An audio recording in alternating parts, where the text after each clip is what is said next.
Hello everyone. Today we are going to start our fifth unit, that is organizing.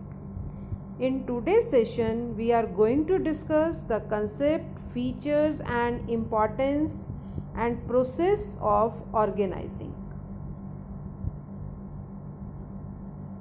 What is organizing? It includes the process of determining what activities are to be conducted, how the activities are to be grouped, how responsibility and authority are to be delegated and who reports to whom. सबसे first हम ये decide करते हैं organising में कि हमने कौन कौन सी एक्टिविटीज़ कंडक्ट करनी हैं, उनको ग्रुप्स में सेट करते हैं, उनसे रिलेटेड अथॉरिटी एंड रिस्पॉन्सिबिलिटी को डिसाइड करते हैं, उस अथॉरिटी को किन किन पर्सन्स में डिस्ट्रीब्यूट किया जाना है, कौन सीनियर होगा कौन जूनियर होगा, ये रिलेशनशिप सेट करते हैं. तो ये सारा टास्क कहाँ हो रहा है? ऑर्गेनाइजिंग में हो रहा है. In simple words, organizing refers to arranging everything in orderly form and making most efficient use of resources. When the managers are performing organizing function, it results in creation of an organizational structure which shapes the system of working. Example लेते हैं जिससे और clear हो जाएगा हमें कि what is organizing. Your school plans to conduct sports day or an annual function. All the teachers and students are assigned different duties, various resources are arranged, and a coordinator is appointed whom everyone report for the work done and work pending. This whole arrangement is called organizing. Now come to the two headings that define organizing more clearly. First one is organizing as a process and second one is organizing as a structure of relationship. First one is organizing as a process and second one is organizing as a structure of relationship. According to the first concept of organizing, it has been considered as a process. In other words, organizing is not a single function of management that can be performed at a single stroke, but it is a chain of various functions. Listen again, very important. Organizing is not a function of management that can be performed at a single stroke, but it is a chain of various functions. Organizing को management का सिर्फ एक function नहीं माना जाना चाहिए कि management का प्लानिंग फंक्शन है, फर्स्ट और सेकंड फंक्शन क्या है? ऑर्गेनाइजिंग. फर्स्ट फंक्शन के बाद सेकंड फंक्शन ज़रूर है मैनेजमेंट का हमारा ऑर्गेनाइजिंग, लेकिन ये एक सिंगल स्ट्रोक नहीं है, ये एक प्रोसेस है, क्योंकि ऑर्गेनाइजिंग के अंदर बहुत सारी एक्टिविटीज़ इंक्लूड हैं. ऑर्गेनाइजिंग में सबसे फर्स्ट हम क्या करते हैं? एक्टिविटीज़ की लिस्ट रेडी करते हैं कि हमने टोटल कितनी एक्टिविटीज़ करनी है अपने प्रोजेक्ट को कंप्लीट करने के लिए. फिर हम उनकी ग्रुपिंग करते हैं. ग्रुपिंग करके हम उन पर्टिकुलर एक्टिविटीज़ को अथॉरिटी को सौंपते हैं, रिस्पॉन्सिबिलिटी सेट करते हैं, ह्यूमन बीइंग्स को उनका टास्क अलॉट करते हैं according to the capability, according to the interest. तो ये सब कुछ कहाँ हो रहा है? ऑर्गेनाइजिंग में हो रहा है. इसलिए ऑर्गेनाइजिंग को एक सिंगल मैनेजमेंट फंक्शन ना कहा जाए, उसे क्या कहा जाए? ऑर्गेनाइजिंग एज ए प्रोसेस कहा जाए. Second heading is organizing as a structure of relationship. According to the second concept, organizing is treated as a structure of relationship. Under this, various posts are created or established and the mutual relationship of employees working on various posts. Their authorities and responsibilities are also defined. Who is superior and who is subordinate.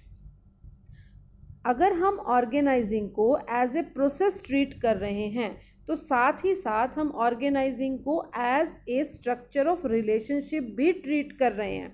क्यों कर रहे हैं वो treat हम ऐसा? क्योंकि organising में ही हम अलग अलग पोस्ट्स डिसाइड करते हैं। वहाँ पर ये डिसाइड होता है कि कौन सीनियर पर्सन होगा और कौन जूनियर पर्सन होगा। हम एक्टिविटीज़ को ग्रुप्स में डिवाइड करते हैं। ग्रुप्स के अंदर हेड जो हैं वो एक्टिविटीज़ को सब हेड्स के अंदर डिवाइड्स कर रहे हैं। ठीक है, तो ये सारा टास्क कहाँ हो रहा है? ऑर्गेनाइजिंग के अंदर हो रहा है। प्रोडक्शन मैनेजर है, प्रोडक्शन मैनेजर के अंडर बहुत सारे जो हैं डिविजनल हेड्स काम करेंगे। डिविजनल हेड्स के अंडर कौन काम करेंगे? एम्प्लॉयज़ काम करेंगे। एम्प्लॉयज़ के अंडर कौन काम करेंगे? वर्कर्स काम करेंगे। तो ये सारा का सारा जो पोस्ट डिज़ाइनिंग का काम हो रहा है, कहाँ हो रहा है? ऑर्गेनाइजिंग में हो रहा है। इसीलिए हम ऑर्गेनाइजिंग को क्या कहते हैं? स्ट्रक्चर ऑफ रिलेशनशिप कहते हैं। ऑर्गेनाइजिंग को हम 2 कंसेप्ट्स में डील कर सकते हैं। फर्स्ट कंसेप्ट हमारा क्या रहा? Organizing as a process. Second concept क्या रहा? Organizing as a structure of relationship. Now come to the features of organizing. अभी हमने ऑर्गेनाइजिंग के कंसेप्ट में एक मेन पॉइंट स्टडी किया कि ऑर्गेनाइजिंग जो है वो क्या है? जहाँ पर बहुत सारे लोग मिलकर काम कर रहे हैं, उनके बीच में हम एक्टिविटीज़ को बांट रहे हैं। वहाँ हम ये सेट कर रहे हैं कि कौन सीनियर है और कौन जूनियर है, किसको अथॉरिटी देनी है, किसको रिस्पॉन्सिबिलिटी देनी है। डिपार्टमेंट्स बना रहे हैं, ग्रुप्स बना रहे हैं। ऑर्गेनाइजिंग में हम प्रोसेस को ले रहे हैं, ऑर्गेनाइजिंग में हम स्ट्रक्चरल रिलेशनशिप को ले रहे हैं। ठीक है, तो अब हमने यहाँ पर ये डिसाइड कर लिया कि ऑर्गेनाइजिंग क्या है? एक टीम वर्क है।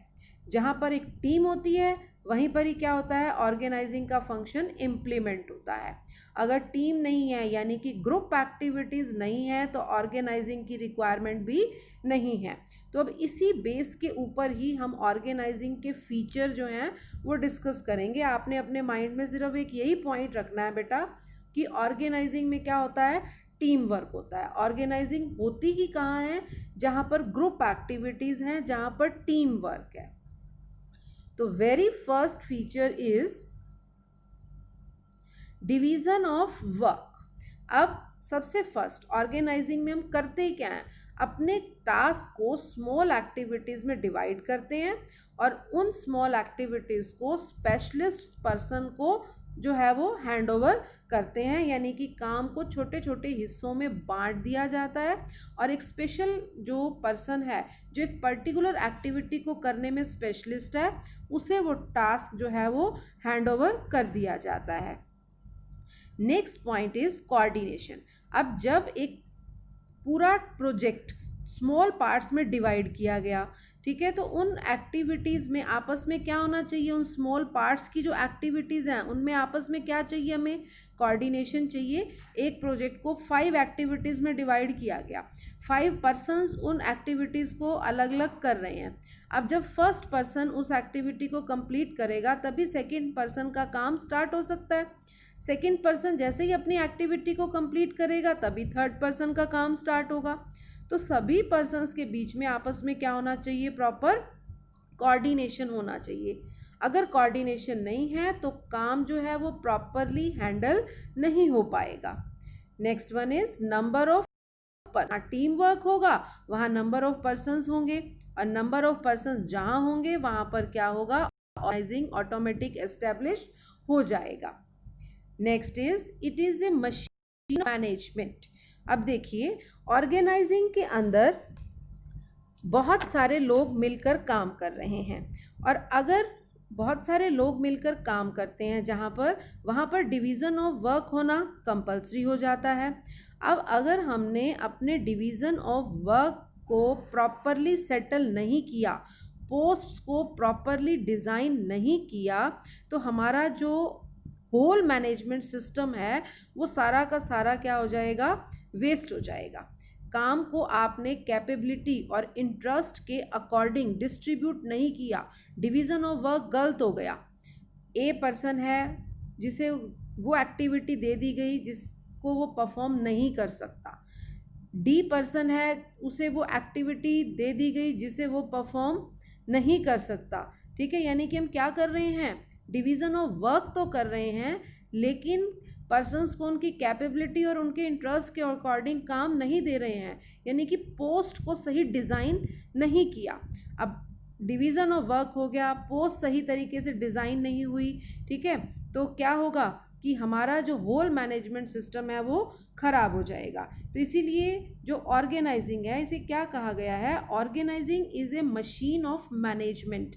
मैनेजमेंट क्या है, वेरी फर्स्ट यूनिट में हम पढ़ के आए हैं कि मैनेजमेंट जो है वो एक आर्ट है जिसमें हम दूसरे लोगों से काम लेते हैं।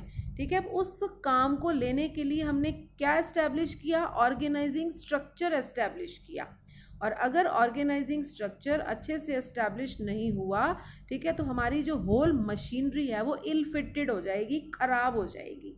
मशीनरी का अगर एक भी पार्ट ख़राब हो जाए तो वो मशीनरी वर्किंग नहीं करती है। ठीक है, हमारे सबके पास बहुत सारे व्हीकल्स हैं घरों में, अगर हमारे व्हीकल का इंजन ख़राब हो जाता है तो हमारा व्हीकल नहीं चल रहा है। हमारे व्हीकल का हॉर्न ख़राब हो गया है तो भी हम ये कहेंगे कि ये प्रॉपरली फिट नहीं है, हमें इसे जो है मैकेनिक को चेक करवाना है। ठीक है, कोई भी मशीन ले ली हमने, उस मशीन का अगर एक भी पार्ट थोड़ा सा लूज़ हो जाता है तो वो मशीन प्रॉपर वर्किंग नहीं करती है। सेम इसी तरह से मैनेजमेंट के 5 फंक्शंस हैं और उसमें अगर ऑर्गेनाइजिंग फंक्शन जो है वो प्रॉपरली परफॉर्म नहीं होगा तो मैनेजमेंट के जो रिमेनिंग 4 फंक्शंस हैं वो भी अच्छे से काम नहीं करेंगे। And the last feature is common objective.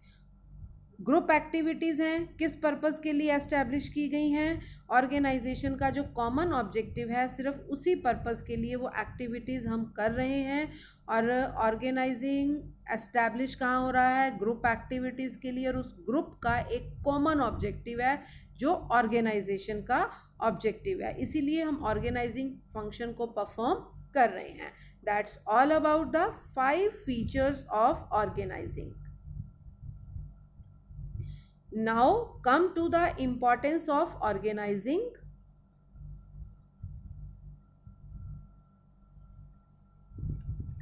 First importance is benefits of specialization. जब हम ऑर्गेनाइजेशन में डिवीज़न ऑफ वर्क कर रहे हैं, एक्टिविटीज़ को स्पेशलिस्ट को हैंड ओवर कर रहे हैं, तो वहाँ पर ऑटोमेटिक हम किसका बेनिफिट उठा पा रहे हैं, स्पेशलाइजेशन का। Second is clarity in working relationship. जब ऑर्गेनाइजेशन में रिलेशनशिप एस्टैब्लिश की गई है, जब हमने ये डिस्कस किया कि organizing as a structure of relationship, तो वहाँ पर ये डिसाइड हो गया कि who report to whom, who is the superior and who is the subordinates, ये सब पॉइंट्स वहाँ डिसाइड हो गए। तो रिलेशनशिप में क्या रहती है, क्लैरिटी रहती है। Optimum utilization of resources, activities को स्मॉल पार्ट्स में डिवाइड कर दिया जाता है और हर पर्सन के पास अपने अवेलेबल रिसोर्सेज होते हैं, material, machine, financial resources, human resources, हर डिपार्टमेंट के पास अपने पर्टिकुलर रिसोर्सेज होते हैं और डिपार्टमेंटल हेड्स की ड्यूटी होती है कि वो उन रिसोर्सेज से मैक्सिमम आउटपुट कन्वर्ट करें। Next one is adaptation to change. अब ऑर्गेनाइजेशन में कोई भी नया चेंज लाना है तो ये रिस्पॉन्सिबिलिटी वहाँ पर कौन हैंडल करते हैं, मैनेजर्स हैंडल करते हैं। मैनेजर्स एम्प्लॉयज़ को मोटिवेट करते हैं, यानी कि जो सीनियर पर्सन्स होते हैं टॉप लेवल, उनके साथ डिस्कस करता है कि हम ऑर्गेनाइजेशन में ये पर्टिकुलर चेंज लाना चाहते हैं। आप अपने एम्प्लॉयज़ को मोटिवेट कीजिए, गाइड कीजिए, उनके साथ कम्युनिकेट कीजिए और एम्प्लॉयज़ को रेडी कीजिए कि इस चेंज को वो इजीली कंफर्टेबिलिटी से जो है वो क्या करें, इसको अडॉप्ट कर लें। Next one is effective administration. Organization में अलग अलग बनाए जाते हैं डिपार्टमेंट्स। ऑर्गेनाइजेशन का साइज़ अगर लार्ज है तो बहुत सारे डिपार्टमेंट्स बनते हैं, स्मॉल है तो कम डिपार्टमेंट्स बनते हैं।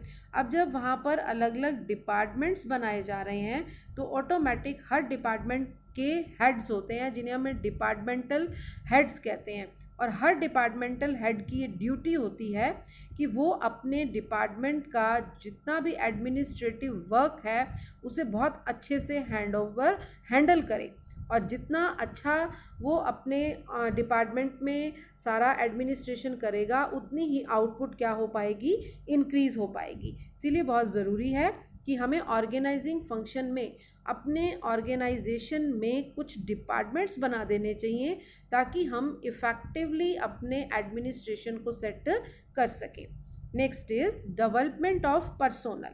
अब जब हम डिपार्टमेंट्स बनाते हैं, डिपार्टमेंट्स में हेड्स होते हैं, उन हेड्स को बहुत सारे डिसीजन टेकिंग पावर्स दिए जाते हैं जिनको वो फ्रीली यूज़ करते हैं अपने हिसाब से, अपॉर्चुनिटीज़ को देखते हुए वो बहुत सारे डिसीज़न लेते हैं, जिससे हमारे जो एम्प्लॉयज़ हैं, जो हमारे हेड्स हैं, उनका डेवलपमेंट होता है, यानी कि development of personnel. And the last importance is expansion and growth. With optimum utilization of resources and proper division of work and departmentalizations, company can easily meet the challenges and can expand their activities in a planned manner. Companies के पास limited resources हैं जिनसे वो maximum output ले रही हैं, division of work कर दिया गया है, डिपार्टमेंट्स बना दिए गए हैं। ये सब क्यों हो रहा है? क्योंकि एनवायरनमेंट में लगातार कुछ ना कुछ चेंजेस होते रहते हैं और उन चेंजेस को हम एक चैलेंज की फॉर्म में लेते हैं, ठीक है। और ये सब कुछ जो हमने क्या किया, हमने रिसोर्सेज का डिवीज़न किया, हमने वर्क का डिवीज़न किया, डिपार्टमेंट्स बनाए। इनकी हेल्प से ही हम उन चैलेंजेस को जो है अडॉप्ट कर पाते हैं, उन चैलेंजेस से अच्छे रिजल्ट्स ले पाते हैं, तो ऑटोमेटिक हमारी ऑर्गेनाइजेशन का ग्रोथ होता है, एक्सपेंशन होता है। That's all about the importance of the organizing. Now come to the last topic of today's session, that is process of organizing. Very interesting topic and very important topic. First one is identification of activities, or we can say that identification and division of work. हम यहाँ पर ये decide करते हैं कि हमारी organisation में total कितनी एक्टिविटीज़ हैं। उन एक्टिविटीज़ को हम डिफरेंट पार्ट्स में, स्मॉल पार्ट्स में डिवाइड करते हैं। एग्जाम्पल की हेल्प से हम इसे क्लियर करेंगे। अब मैं यहाँ मैन्युफैक्चरिंग कंसर्न का एग्जाम्पल लेने जा रही हूँ कि एक मैन्युफैक्चरिंग कंसर्न है, उसके पास कितनी टोटल एक्टिविटीज़ हैं। फर्स्ट उसे परचेज करना है रॉ मटेरियल, सेकंड उसे परचेज करने हैं मैन्युफैक्चर्ड पार्ट्स, थर्ड वो प्रोडक्शन करेगी, फिर उस प्रोडक्शन का स्टॉक करके रखेगी, रिसर्च डिपार्टमेंट एस्टैब्लिश करेगी, एडवर्टीजमेंट करेगी, सेल्स करेगी, फाइनेंस का अरेंजमेंट करेगी, अकाउंट्स की बुक्स को मेंटेन करेगी, एम्प्लॉयज़ के सारे रिकॉर्ड मेंटेन करेगी कि किसे कितनी सैलरी देनी है, कितनी वेजेस देनी है, किसने लीव ले ली एम्प्लॉय ने, किसे एक्स्ट्रा बोनस देना है, ये सब कुछ अरेंजमेंट ऑफ एम्प्लॉयज़ में आएगा, ठीक है। तो ये सारी एक एक्टिविटीज़ थी जो एक टोटल ऑर्गेनाइजेशन में होनी चाहिए। हमने अपनी टोटल एक्टिविटीज़ को स्मॉल पार्ट्स में डिवाइड कर दिया।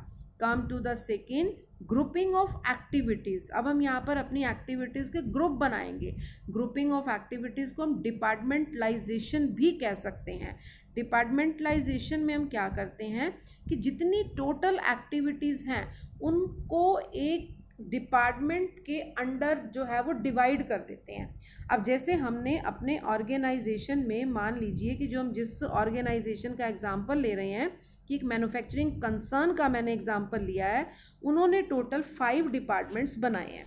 First department is purchase department, second is production department, third one is marketing department, fourth one is finance department and fifth and last department is personnel department.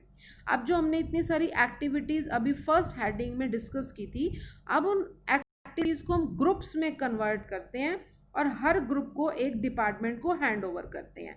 अब हमारा जो first department था that is purchase department. Purchase department को 2 activities दी जाएंगी, purchase of raw material and purchase of manufactured parts. Second department है हमारा production department. Production department को भी 2 एक्टिविटीज़ हम दे देते हैं। One is production of goods and second is stocking of goods, कि गुड्स का स्टॉक करके उसी नहीं रखना है। नेक्स्ट डिपार्टमेंट आता है हमारा मार्केटिंग डिपार्टमेंट। मार्केटिंग डिपार्टमेंट को हम जो है 3 एक्टिविटीज़ देते हैं। One is research, one is advertisement and one is sales of goods. Next department that is fourth department, name is finance department. अब फाइनेंस डिपार्टमेंट को भी 2 एक्टिविटीज़ देते हैं। एक फाइनेंशियल अरेंजमेंट करना है उसने, और एक उसने maintenance of the books of accounts करनी है। लास्ट डिपार्टमेंट है हमारा पर्सोनल डिपार्टमेंट। पर्सोनल डिपार्टमेंट क्या करेगा? अरेंजमेंट ऑफ एम्प्लॉयज़ करेगा। अरेंजमेंट ऑफ एम्प्लॉयज़ मीन्स कि एम्प्लॉयज़ को जो है सारा उनका रिकॉर्ड मेंटेन रखेगा, जो वो डिपार्टमेंट होगा पर्सोनल डिपार्टमेंट। अब यहाँ हमने क्या डिसाइड किया कि हमारे पास टोटल कितने डिपार्टमेंट्स हैं? 5। ये कहाँ डिसाइड हुआ? डिपार्टमेंटलाइजेशन में हुआ, या फिर जो ग्रुपिंग ऑफ एक्टिविटीज़ का सेकेंड स्टेप था, ये काम वहाँ हुआ। Come to the third point, that is assignment of duties. अब हम यहाँ पर ड्यूटीज़ जो हैं वो असाइन करेंगे कि कौन पर्सन क्या काम करेगा। परचेज जो डिपार्टमेंट है और जो प्रोडक्शन डिपार्टमेंट है वो क्या देखेंगे? परचेज ऑफ गुड्स और परचेज ऑफ रॉ मटेरियल और प्रोडक्शन ऑफ गुड्स। ठीक है, इस तरह की एक्टिविटीज़ देखेंगे। जो हमारा मार्केटिंग डिपार्टमेंट है उसमें सेल्स मैनेजर होगा, जो गुड्स को सेल से रिलेटेड एक्टिविटीज़ को डिज़ाइन करेगा, और वहाँ एक मार्केटिंग मैनेजर होगा या रिसर्च एंड डेवलपमेंट मैनेजर होगा, जो एडवर्टीजमेंट और रिसर्च का काम देखेगा। तो यहाँ इस पर्टिकुलर टास्क में हम ड्यूटीज़ जो है वो डिफाइन करेंगे कि कौन सा पर्सन क्या काम करेगा। Last one is establishing reporting relationship. It means delegation of authority, कि जो हमने ऑर्गेनाइजेशन एस्टेब्लिश की है वहाँ पर हमने बहुत सारे एम्प्लॉयज़ जो हैं वो अपॉइंट किए जाएंगे, और वो सारे एम्प्लॉयज़ में कौन सीनियर होगा, कौन जूनियर होगा, कौन किसको रिपोर्ट करेगा, जो सीनियर पर्सन है वो किस तरह से अपने जूनियर पर्सन को कितनी अथॉरिटी हैंड ओवर करेगा। डेलीगेशन ऑफ अथॉरिटी का मीन ट्रांसफ़र ऑफ अथॉरिटी, कि जो हमारा सीनियर है वो अपने किन किन जूनियर्स को कितनी अथॉरिटी जो है वो ट्रांसफ़र करेगा। एग्जाम्पल लेते हैं। Purchase manager will be the superior for all the employees of the purchase department. They will receive orders from him and will also be responsible to him. अब जो परचेज मैनेजर है वो सिर्फ किसका boss है? Purchase manager के under काम करने वाले एम्प्लॉयज़ का बॉस है। वो एम्प्लॉयज़ परचेज मैनेजर से ऑर्डर रिसीव करेंगे, उसी का कहना मानेंगे, काम करके उसी को अपना हैंड ओवर करेंगे कि आपने हमें ये टास्क दिया था, हमने इसको इतने टाइम में इस पोस्ट में कंप्लीट कर दिया है। इसी तरह से सेल्स मैनेजर के अंडर कुछ एम्प्लॉयज़ होंगे, वो सेल्स मैनेजर की ऑर्डर्स को फॉलो करेंगे, उसी के लिए रिस्पॉन्सिबल होंगे, उसी के लिए अकाउंटेबल होंगे। तो these 4 steps are included in the process of organizing. Thank you for watching this video.